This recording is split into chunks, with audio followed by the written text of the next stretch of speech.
Now, before we turn to First Minister's questions, may I invite members to join me in welcoming to our gallery Andrei Parubi, MP, Chairman of the Verkhovna Rada, the Parliament of Ukraine, to this chamber.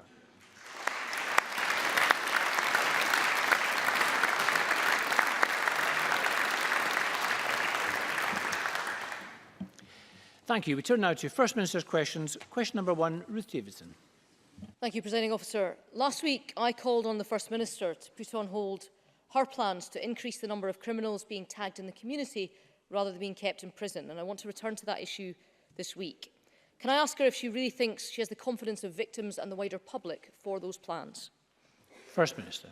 Well, as I said last week, a full review instructed by the Justice Secretary, in fact 2 reviews, one by Her Majesty's Inspector of Constabulary, one by Her Majesty's Inspector of Prisons, will look at the circumstances of the case that we were discussing in this chamber last week, and any recommendations from those reviews will be properly acted on by the Scottish Government.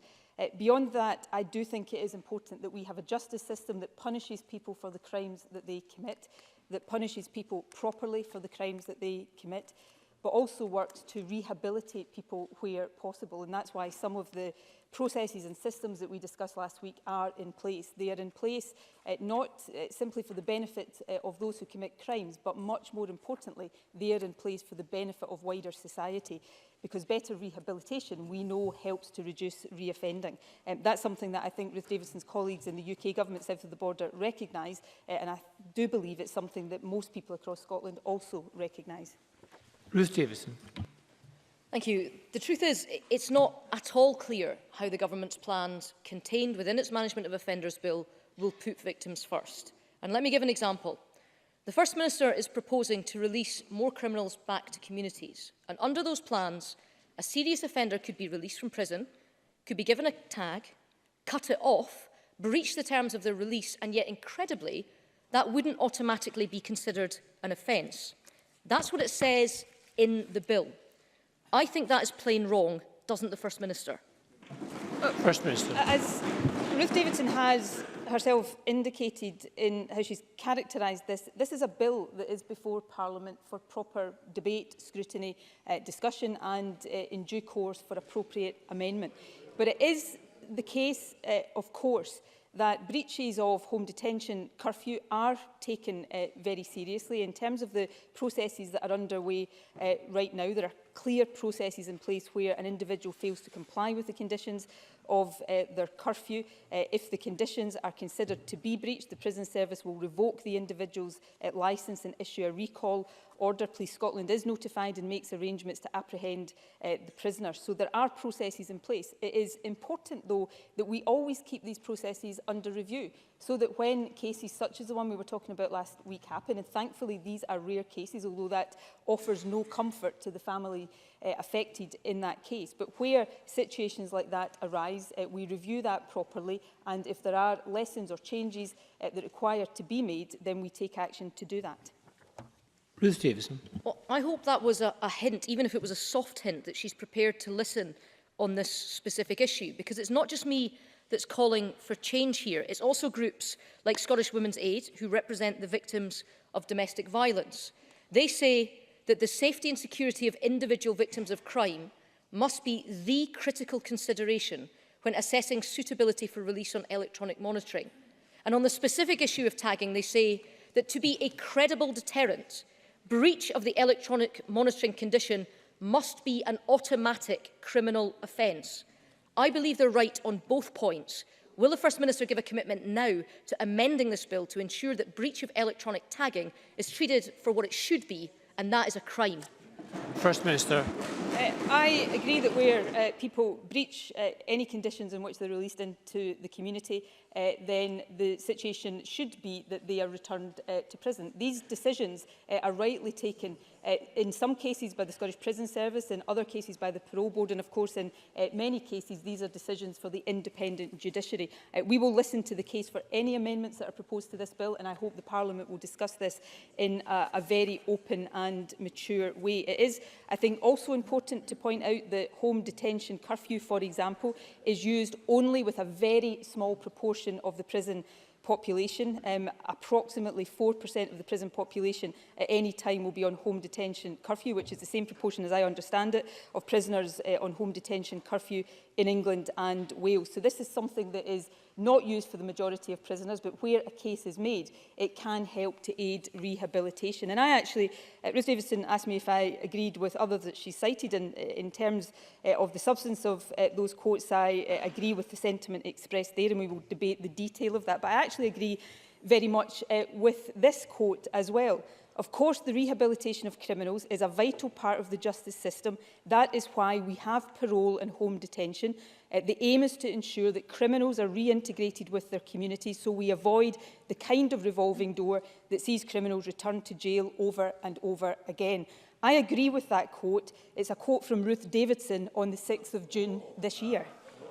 Ruth Davidson. We are absolutely happy on these benches to bring forward such amendments on this issue, but what I want to know is whether the First Minister will back them. Because, Presiding Officer, this government is planning to release more convicted criminals into the community, and victims are asking why perpetrators are being put back on the streets.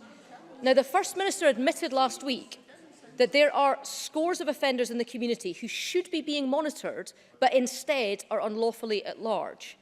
And now her government has brought forward a bill which aims to increase the number of offenders being released. But it says to them, take off your tag, breach the terms of your licence, but no need to worry because you'll face no further charges.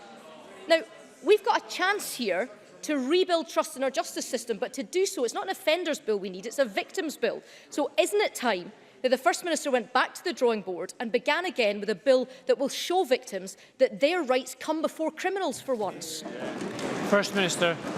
Well, firstly, I think Ruth Davidson has completely mischaracterised the proposals brought forward by the Scottish Government, would be my first point. My second point, I have to say, having read out the quote from Ruth Davidson that I shared with the Chamber a moment ago and listening to her just now, I'm not sure the Tories know what their position is on these matters. So before we get to proper debate on the bill, perhaps the Tories will have sorted out their own position before they can try and persuade the Chamber of anything.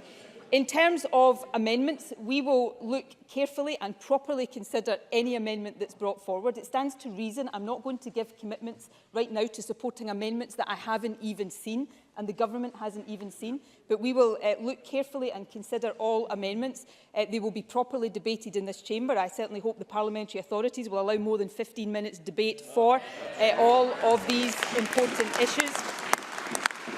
And we will take decisions that are in the best interest of the victims of crime and of wider society. It is absolutely right and proper that we have a justice system in which I believe there is trust in this country. We have a justice system that punishes those who commit crimes.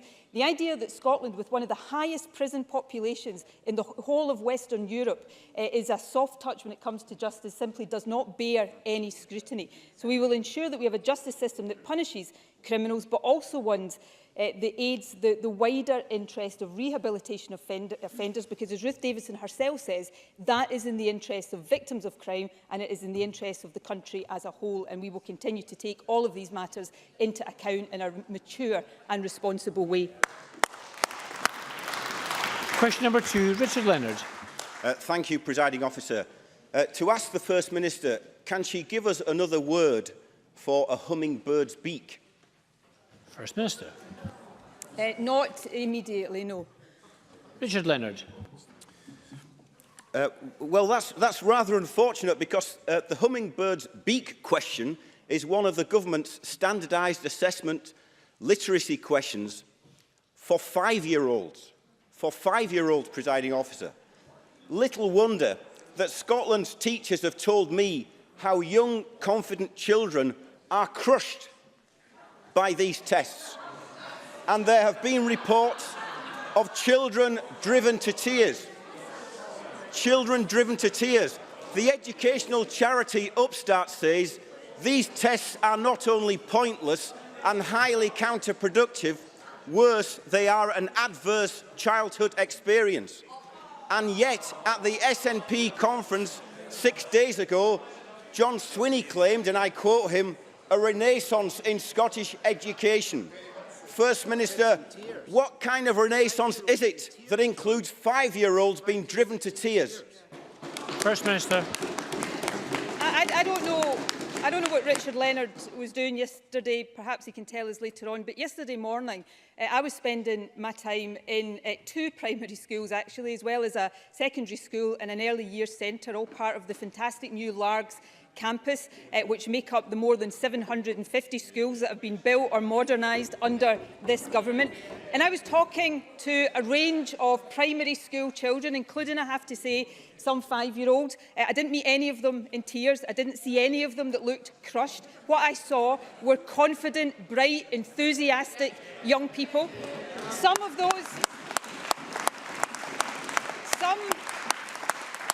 those primary school children were showing me computer coding. Others were speaking Mandarin to me. That's how confident they were. Others were taking me outside to show me the things that we're doing in their outdoor nursery. These were confident young people showing the best of Scottish education. And I think it is shameful for Richard Leonard to come to this chamber and talk about our young people in the way that he just has. But let me also say this. We are determined, as I have said on so many occasions, to continue to raise standards in our schools and to close the attainment gap. And being able to assess in an appropriate and an age-appropriate way how our young people are doing in school is an important part of that. And we will continue to work hard to make sure we do that. And we will do it in a way that is entirely appropriate. But I'm proud of what I saw in Largs yesterday, and I'm proud of what's happening across Scottish education. Richard Leonard. Presiding Officer, these tests have been flawed from the very start. Delivered late, £2 million over budget, and weeks of valuable teaching time lost. This morning, I spoke to a Primary 1 teacher from Edinburgh. She's in school every day of the week. And what she said to me was, administering these tests to our 54 Primary 1 children took approximately 30 hours of teacher time for numeracy and 40 hours for literacy. And she continued, having watched the children complete the tests, I also have no confidence in the validity of the assessment. I cannot use the data from these tests to support my teaching in any way. It does not provide reliable information on any aspect of my children's learning or development. The Education Secretary once promised that teachers could stop doing anything which did not support learning. So, First Minister, will you stop standardised testing for 5-year-olds now and put pupils first? First Minister. We will continue to listen to teachers, and we will continue to consider the feedback of teachers. Perhaps Labour want to listen to the answer. For example, it's because we listened to teachers before the assessments were introduced that we took the decision not to insist that they were carried out at a particular point of the year. Teachers can use their judgment and discretion around that. There have been almost 600,000 assessments successfully carried out so far. The vast majority of teacher feedback, as I understand it, has been positive about the depth of the diagnostic information available. The assessments are not high-stakes assessment. There's not a pass or a fail for these assessments. They are one part of a range of evidence that a teacher will gather on a child or a young person's progress. And I don't know about Richard Leonard, but I think it's right that we're able to assess the progress of children in our school. Because at a very fundamental level, if we don't know how our young people are performing, how can we make sure we are taking action to improve standards in our schools? Teacher judgment, and we've been very clear about this, continues to be the priority, but this is another area in which teachers can inform that judgment. We are determined we're going to continue to raise standards and close the attainment gap. And week after week, we hear members on Labour benches calling for that to be done. But they manage to oppose almost everything we do to bring it about. It's about, willing the ends, but not having the ability or the courage to will the means. Well, we are determined to take the action, not just talk the talk, as Labour so often do. And we have some constituency supplementaries. The first from Finlay Carson. Officer, this week we have unfortunately seen yet more job losses in Dumfries and Galloway. The owners of Corsons, a much-loved family-run business with over 400 years of history, have taken the tough decision to close their 4 shops in my constituency, resulting in 34 redundancies. Now, 34 jobs may not be a huge figure in terms of Scotland-wide, but in a small rural community, losses of this level are significant.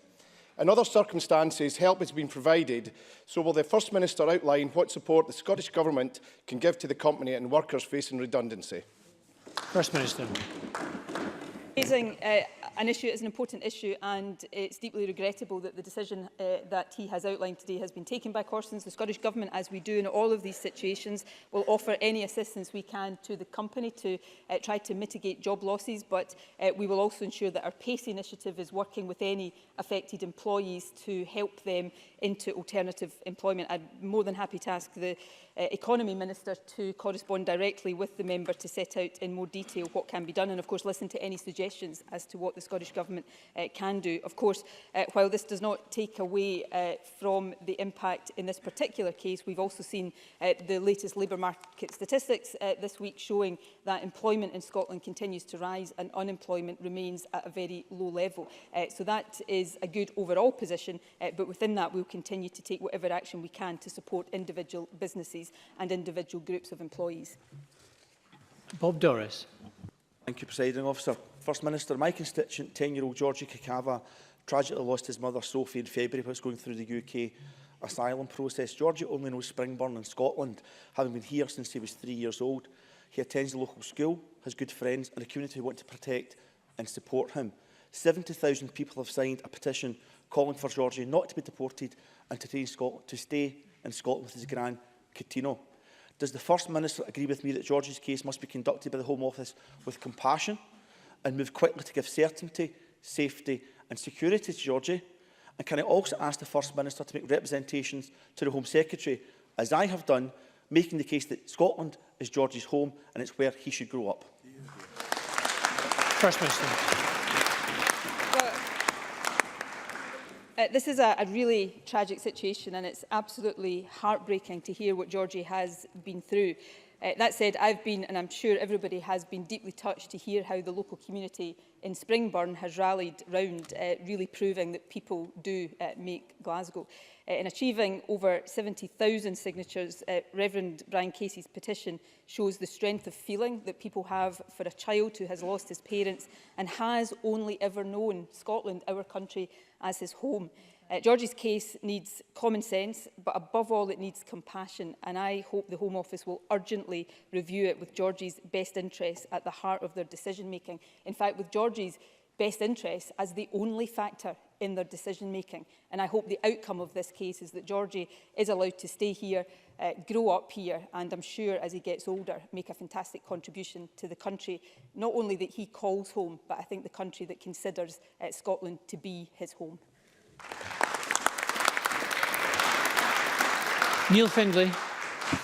Across West Lothian, First Bus are reducing the frequency of services and cutting routes, impacting on thousands of passengers who rely on buses for work or to reach public services like hospitals and GP surgeries, or for shopping and socialising. Bus passengers and communities appear to have no rights when it comes to service reductions.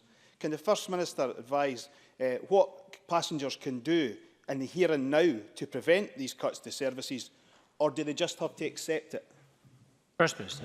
Well, I will ask the Transport Minister to look at the specific situation in West Lothian and correspond with Neil Findlay. I know in my own constituency I regularly take up complaints and issues and concerns with bus services, with bus companies, and I'm sure local members will do the same. Of course, this week saw the introduction of the new Transport Bill, which has very much the issue of bus services at its heart, and I hope all members will engage constructively with that as we ensure that we're doing everything possible to encourage more people to use buses and also encourage local authorities and bus companies to provide the services that people want and need. Miles Briggs.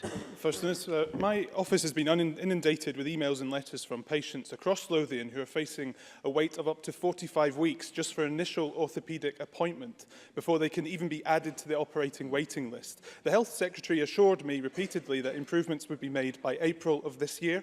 Will the First Minister now apologise to my constituents who need hip and knee replacements and have been given the orthopaedic crisis we now see across NHS Lothian, what does she suggest I tell my constituents who are waiting in pain at the hands of this SNP government?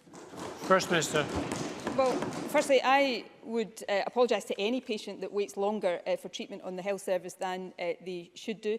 As Miles Briggs is aware, the Health Secretary is working hard with local health boards, including NHS Lothian, to reduce waiting times in these areas, and orthopaedics is a priority area. She recently announced additional funding to help local health boards do exactly that. The additional funding that was invested to reduce outpatient waiting times, according to the most recent statistics, has had an impact, and we are obviously wanting to focus on elective inpatient treatment as well. If Miles Briggs wants to write to the Health Secretary with details of individual constituency cases, then I'm more than happy to ask the Health Secretary to look into them in particular. But we will continue to take the action, both in terms of investment and also reform around our health service, to make sure that waiting times come down and patients continue to get the services that they need. Question number 3, Patrick Harvey. Thank you, Presiding Officer. I'm not hugely surprised that neither the Conservatives nor the Labour Party chose to raise the current constitutional crisis and the decision by the UK government to unilaterally abolish the principle of devolved consent. This situation has understandably led to anger at Westminster, and I think none of Scotland's representatives should show any patience with the contempt that is being shown. But it also greatly increases the urgency of giving the people of Scotland the ability to control their own future instead of dragging them into the chaos of Brexit Britain. So does the First Minister in that context understand the concerns that many have expressed that the SNP's Growth Commission has taken too many lessons from a right-of-centre economic agenda like the previous New Zealand government, which cannot offer the transformative alternative that's needed if we're going to inspire the people of Scotland to choose a better future? First Minister.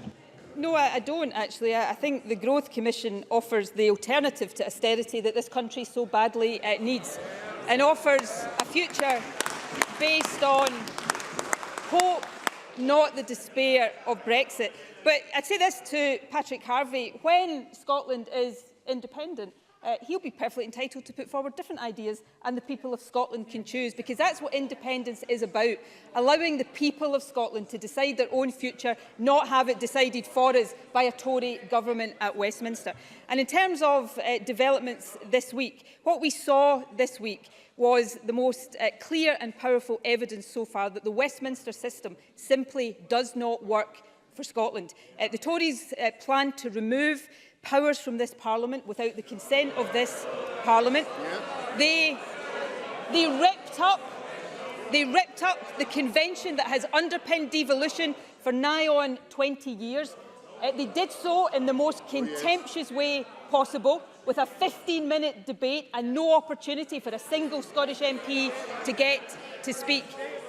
And they hoped that nobody would notice. Well, thanks to SNP MPs doing their job, standing up for Scotland, people have noticed.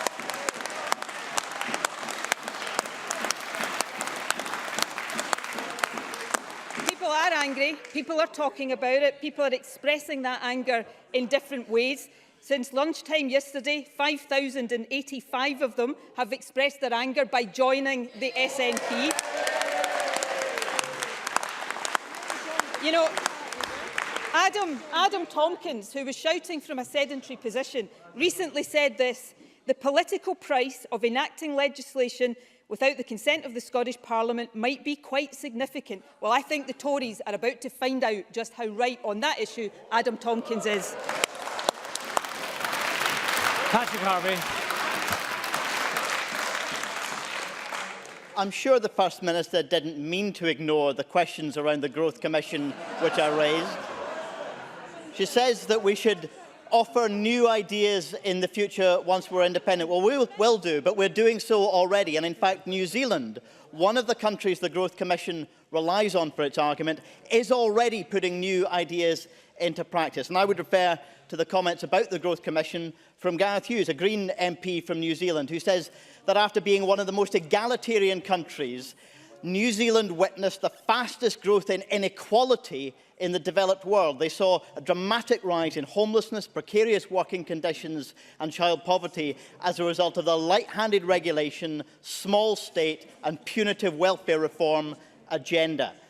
Now New Zealand has a new government and a new direction focused on fair distribution of wealth, government returning to the task of supporting housing instead of leaving it to a failed market, an ambitious zero carbon goal, and looking beyond measures like simplistic GDP growth. After decades of a trickle-down austerity ideology, he said, we're changing direction. Isn't it clear that the New Zealand of today offers a more forward-looking, progressive model than the failed dead-end agenda which the Growth Commission has drawn from? First Minister.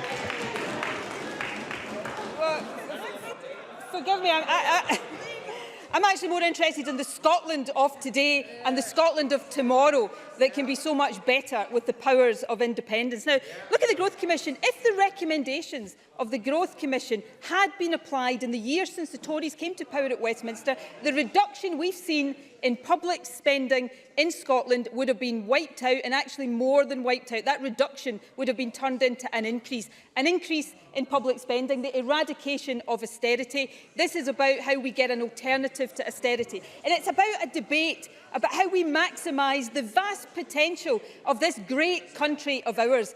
And isn't that a much better alternative to constantly be talking about the despair of Brexit? So let's have that debate. It's a debate about hope and optimism, and it's one that I think more and more people across Scotland are desperate to have, and I really look forward to that. I may have some further supplementaries. The first from David Stewart.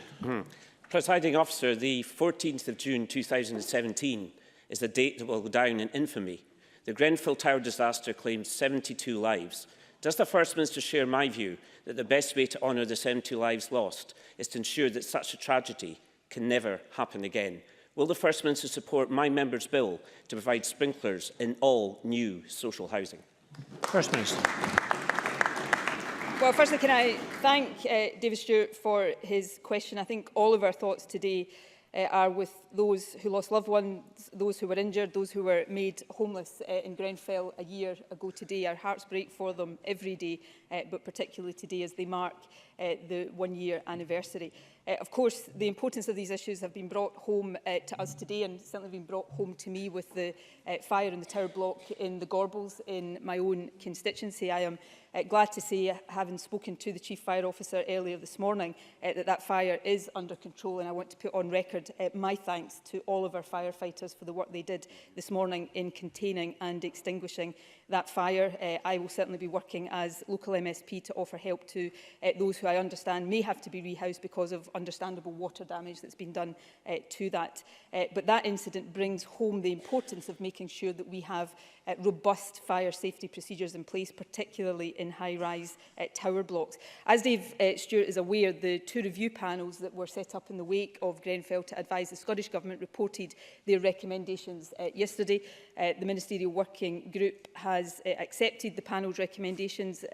The recommendations are wide-ranging. I can't go into all of them right now, but one of the proposals is to expand the use of sprinkler systems to improve fire safety. I'm aware of David Stewart's private member's bill and thank him for bringing that proposal forward. The Scottish Government is considering his final proposal, and as I believe he understands, we will inform Parliament of our decision in that regard by the deadline that's been set, which is the 21st of June. But I hope we can work constructively with Dave Stewart to make sure that on the issue of sprinklers, as on the other issues covered by these two reports, we are taking all appropriate action to make sure that people are safe from fire and that all appropriate steps are in place. But for now, I thank David Stewart for raising what is a very important, as well, of course, is a very topical issue today.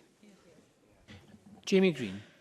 Thank you, Presiding Officer. The First Minister will be aware of the havoc that Storm Hector is causing right across Scotland, with many lifeline ferries, trains and flights being cancelled or delayed, roads blocked, and many on our island and rural communities are cut off.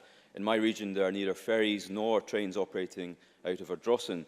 Given that this patch of adverse weather was well forecasted and, in the words of the Transport Minister, was predicted, nor is it unusual in Scotland. Can I ask the First Minister what government pre-planning has gone into ensuring our transport and road networks are resilient enough to cope with this difficult weather? And can I also ask what contingency plans are currently in place to assist those affected with a view to getting Scotland moving again?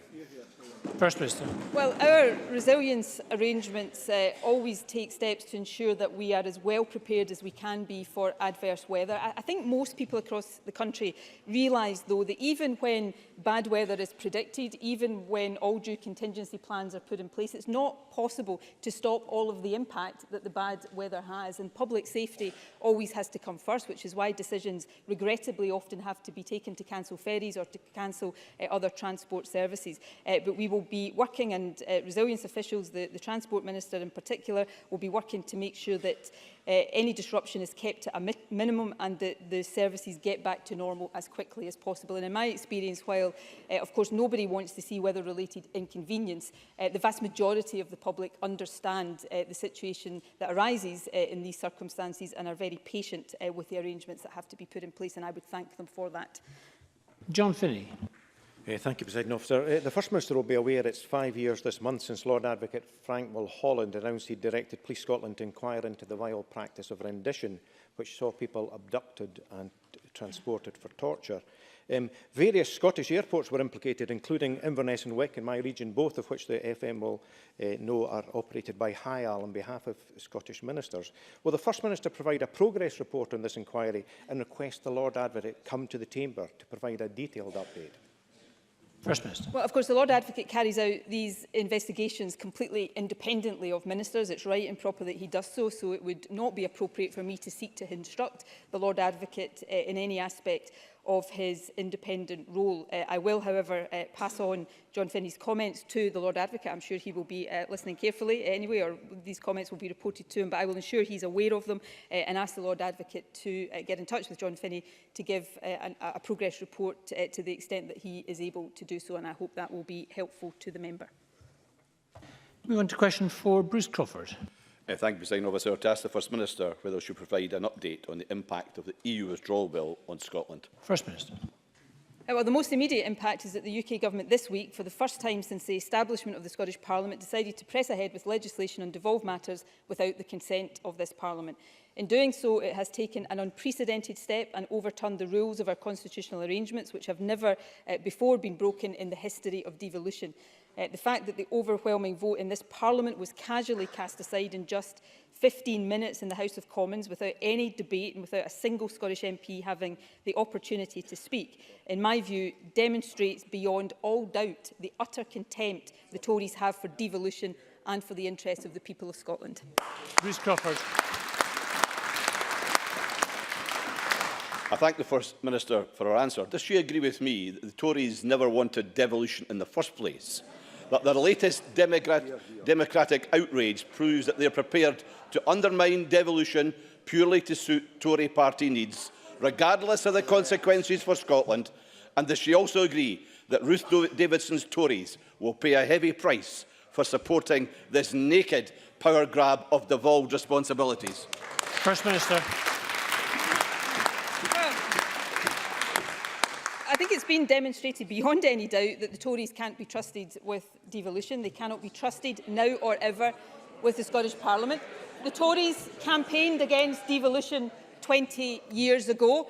We now know, of course, that Ruth Davidson was furious at the vow, suggesting more powers for this Parliament. So they didn't even want this Parliament to have extended powers. Of course, the architect of the vow today has said that he now supports independence. So disgusted is he at the power grab of the Conservatives. The fact of the matter is the Tories are trying to take powers away from this Parliament without the consent of this Parliament. They're doing it in areas that matter: fishing, agriculture, trade, environmental protections, consumer protections, food safety. These are issues that matter. It is simply not acceptable for the powers of this Parliament to be constrained for up to 7 years without our consent. That's what the Tories thought they could get away with this week. Well, it turns out they can't get away with it. And I think they're going to pay a very, very heavy political price indeed, and they will thoroughly deserve to. Question number 5, Alexander Stewart.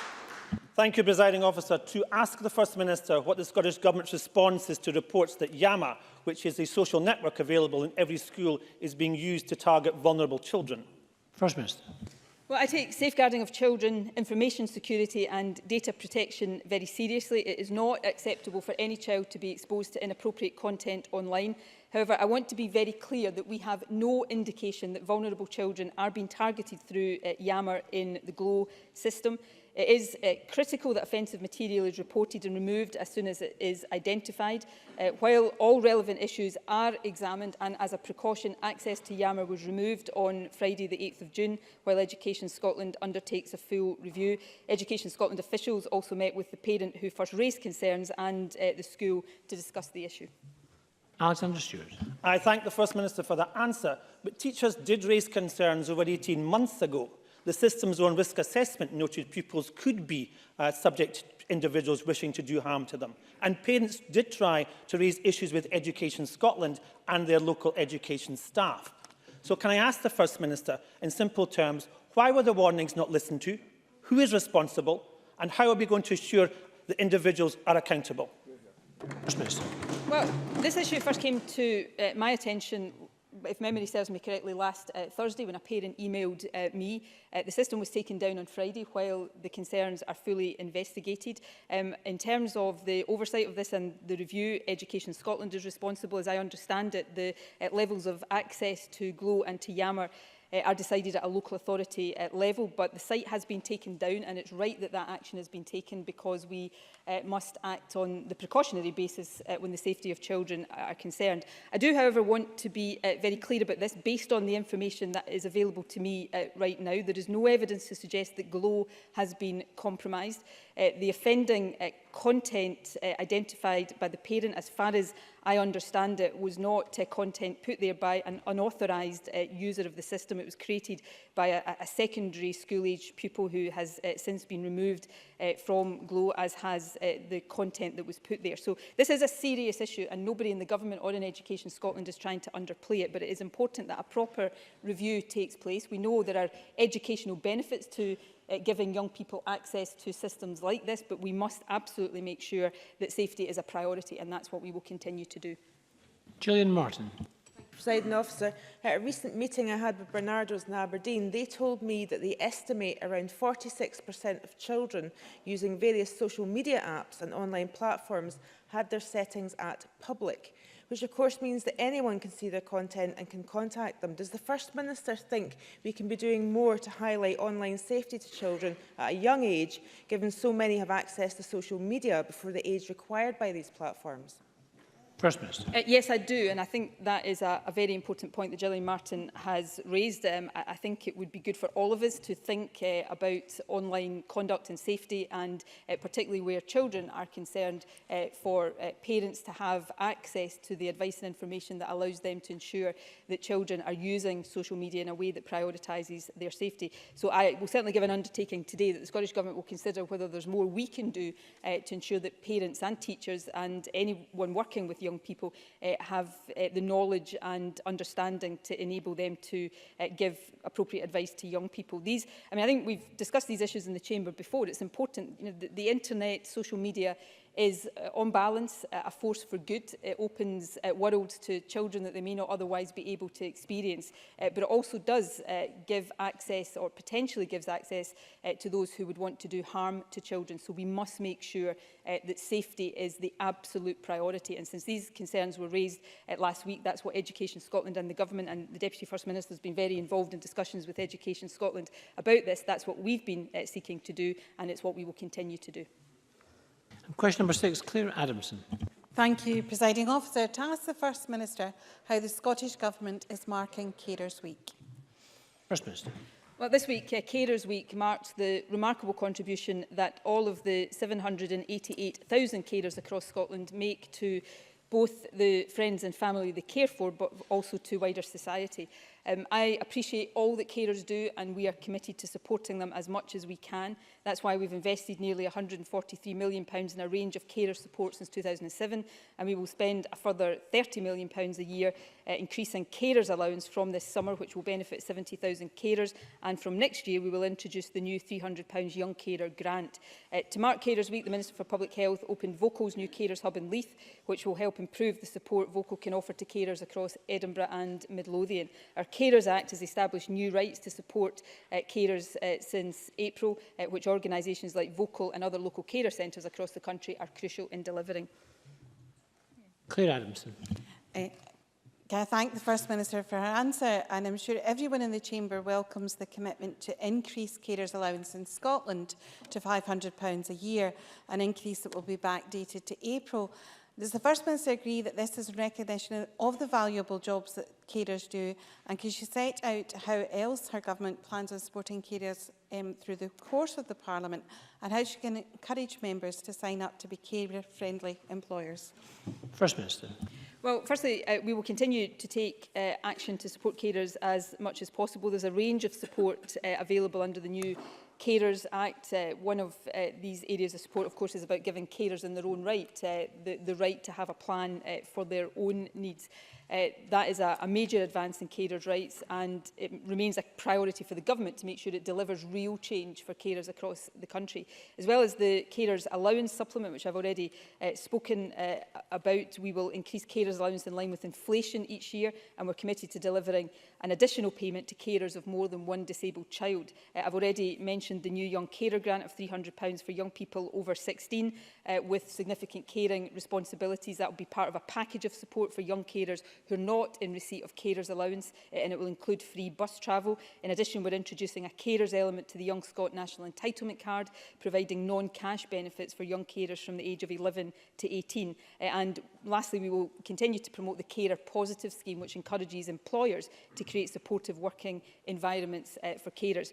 We can never fully repay the debt that as a country we owe to carers, but in all of these ways that I've talked about, and in any additional way that we can, it is our duty to support them as much as we possibly can. Claudia Beamish. Thank you, Presiding Officer. And the First Minister has highlighted many very welcome changes during Carers Week, and Labour colleagues and people across the Chamber support the increase in the carers allowance she's referred to be the same as job seekers allowance. Having been a young carer myself and as a co-convener with Graham Day for the cross-party group for carers, I'm keenly aware of the challenges they face. There has been some confusion about the carers allowance. As the First Minister put it, one of the biggest debts we owe as a country is to unpaid carers. And in 2015, she said the uplift would be worth £600. But after 3 years of Tory benefit freezes, the Scottish Government website says it is just £221 every 6 months.